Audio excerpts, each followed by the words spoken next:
Soube de um exame usando o método Imunocap. Não sei se é médico que está perguntando isso ou se é paciente, né? Mas os pacientes, cada dia que passam, estão mais sofisticados, né? Principalmente pessoas que têm um nível intelectual que consiga interpretar isso melhor. Mas tem uma pergunta aqui. Soube de um exame usando o método Imunocap, que pode ser usado para medir IgE contra enterotoxinas de Staphylococcus aureus. Teria alguma experiência com isso em pacientes com dermatite atópica grave? Olha, eu não tenho nenhuma experiência ainda, né? Foi até bom você ter falado sobre isso. Eu já ouvi falar em congresso, mas não tenho nenhuma experiência ainda. Parece que é bastante promissor, até porque existe uma entidade que é formada no paciente com dermatite atópica grave, que é o chamado superantígeno. E esse superantígeno, ele é oriundo do Staphylococcus aureus, que é uma bactéria que habita a nossa pele de forma comensal, natural, sem ser patogênica, mas no caso específico do ambiente provocado pelo paciente com dermatite atópica, né, que é um ambiente totalmente propício para a formação de bactérias e tudo mais, você pode ter a formação então desse superantígeno, e esse superantígeno ele induzir a produção de anticorpo da classe IgE. É algo interessante, é algo que deve ser medido até para poder justificar um controle mais robusto e mais constante da bactéria. Tá? Lembrando que a dermatite atópica é uma doença multifatorial, a dermatite atópica não é provocada somente por um fator, você tem desde fatores alimentares, é um pouco controverso isso, mas eu estou dizendo aqui que eu sou da linha que acredita que o alimento ele possa piorar a dermatite atópica, mas eu entendo também outra linha que diz que não tem nada a ver. É uma doença de barreira epitelial, ou seja, existem as proteínas de junção, que são proteínas que juntam a nossa pele, e o paciente com a dermatite atópica ele tem deficiência dessas proteínas de junção, que juntam os dermatócitos, que juntam as células dermatológicas, por assim dizer, formando buracos na nossa pele e formando então a possibilidade de entrada de vários tipos de alérgenos, incluindo bactérias. Né? Bactérias elas acabam encontrando um ambiente bastante propício. Existe também uma deficiência na produção de sebo. Então, o paciente com dermatite atópica tem a pele seca, e essa pele seca é mais irritadiça. Por quê? Porque ela expõe com mais facilidade as terminações nervosas de fibras finas, e essas fibras finas ficam ativadas, causando coceira, causando dor, causando irritação, causando incômodo no paciente com dermatite atópica. Então, a partir do momento que você tem um marcador específico para esse tipo de bactéria, para o Staphylococcus aureus, eu acho que é algo bem interessante, até para que você faça medidas de estratégias, né, estratégicas para o controle do Staphylococcus aureus. Por exemplo, eu não recomendo ninguém a fazer o que eu vou dizer aqui. Não façam, porque existe um risco muito grande de você queimar a sua pele. Isso deve ser somente feito, isso que eu vou dizer agora, deve ser somente feito sob a orientação estrita do seu médico. Eu, em particular, não faço, porque eu tenho um risco do paciente não entender e fazer errado.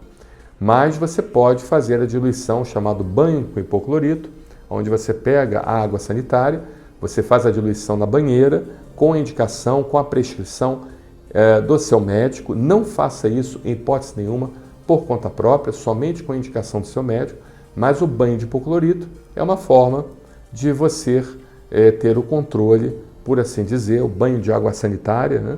De você ter o controle do Staphylococcus aureus. Né? Eu, bem da verdade, não adoto essa prática aqui.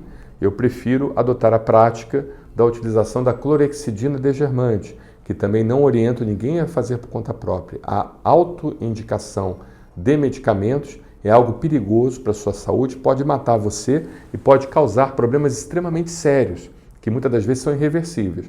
Mas uma forma muito mais segura do que o banho de hipoclorito, apesar da clorexidina, você poder induzir uma reação, por assim dizer, de hipersensibilidade à clorexidina durante o banho, né, durante a exposição da clorexidina, mas isso pode acontecer também com o hipoclorito, apesar de haver essa possibilidade, mas é uma forma muito mais segura e controlada, porque a clorexidina degermante ela é utilizada como uma medida de limpeza da pele antes do procedimento cirúrgico, justamente porque você controla, porque você mata esse Staphylococcus aureus e, no caso do procedimento cirúrgico, diminui a chance de complicações pós-cirúrgicas infecciosas na ferida cirúrgica.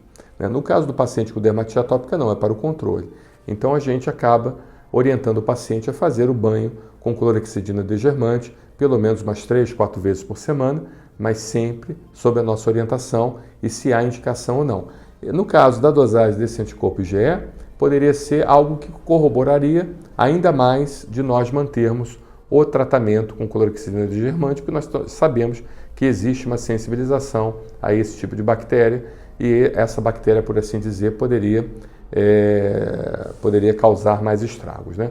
Uma outra coisa também que poderia justificar é a imunoterapia dessensibilizante aos Staphylococcus aureus. Você hoje tem toxoides estafilococos que podem ser utilizados como um imunocoadjuvante no tratamento de doenças alérgicas, né? Você tem o chamado VERIC, que é uma sigla para componentes de toxoides bacterianos, e dentre esses toxoides bacterianos você tem o Staphylococcus aureus. O que é um toxoide? O toxoide é uma toxina que não intoxica. São partes da toxina que não fazem mal. Então você pega a toxina da bactéria, toda bactéria produz uma toxina, você pega aquela toxina da bactéria, você pega algumas partes daquela toxina e você então introduz no paciente, inocula no paciente, porque aquelas partes são indutoras de resposta imunológica sem intoxicar o paciente. É muito feito a utilização de toxoides em vacinas imunizantes, né? Em vacinas conjugadas imunizantes. Por exemplo, a vacina antipneumocócica 13 valente, você tem conjugações de toxoides bacterianos ali que aumentam a resposta imune. Você mesmo pode fazer o toxoide diftérico